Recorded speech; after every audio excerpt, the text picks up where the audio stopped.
साथियों, क्या आप जानते हैं कि फिल्म गाइड अभिनेता देव आनंद के करियर की पहली रंगीन फिल्म थी। इस फिल्म के साथ देव साहब ने ब्लैक एंड व्हाइट के दौर से निकलकर रंगों की दुनिया में कदम रखा और अपनी बेहतरीन एक्टिंग से उसे सदाबहार बना दिया।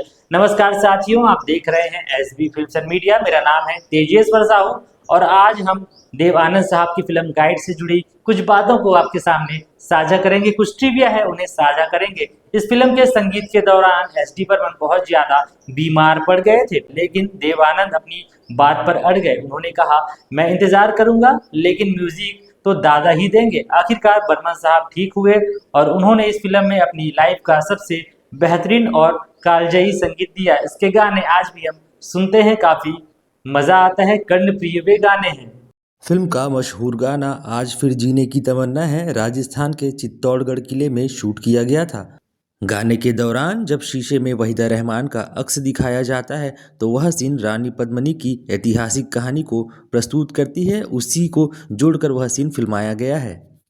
साल 2008 में गाइड पहली ऐसी भारतीय फिल्म बनी जिसे कांस फिल्म फेस्टिवल के कांस क्लासिक सेक्शन में स्क्रीनिंग के लिए बुलाया गया। देव आनंद साहब ने खुद उस फिल्म फेस्टिवल को अटेंड किया और रेड कारपेट पर चलकर अपनी इस मास्टरपीस को इंटरनेशनल मंच पर रिप्रेजेंट किया। यह पूरे भारतीय सिनेमा के लिए एक गौरवशाली पल था। साथियों, इस फिल्म से जुड़ा एक किस्सा यह भी है कि निर्देशक विजय आनंद पहले गीतकार हसरत जयपुरी के पास गए थे, लेकिन बात नहीं बन पाई। फिर उन्होंने शैलेंद्र को अप्रोच किया। शैलेंद्र को बुरा लगा कि वे सेकंड चॉइस के रूप में उनके पास थे, इसलिए उन्होंने भारी फीस मांग ली। देव साहब तुरंत मान गए और फीस फाइनल होते ही शैलेंद्र ने बैठे बैठे गाता रहे मेरा दिल का मुखड़ा सुना दिया, जो आगे चलकर सुपरहिट हुआ।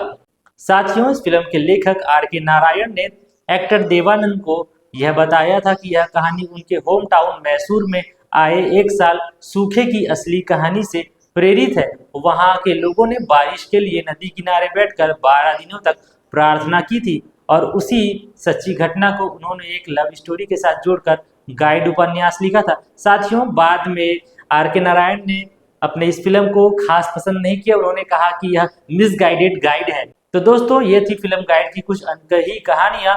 आपको देवानंद की कौन सी फिल्म सबसे ज्यादा पसंद है, कमेंट बॉक्स में बताएं और ऐसे ही बॉलीवुड की ट्रिविया जानने के लिए चैनल को सब्सक्राइब करें, वीडियो को लाइक और शेयर करें। मुलाकात करते हैं नेक्स्ट वीडियो में, तब तक के लिए धन्यवाद, नमस्कार, जय जोहार।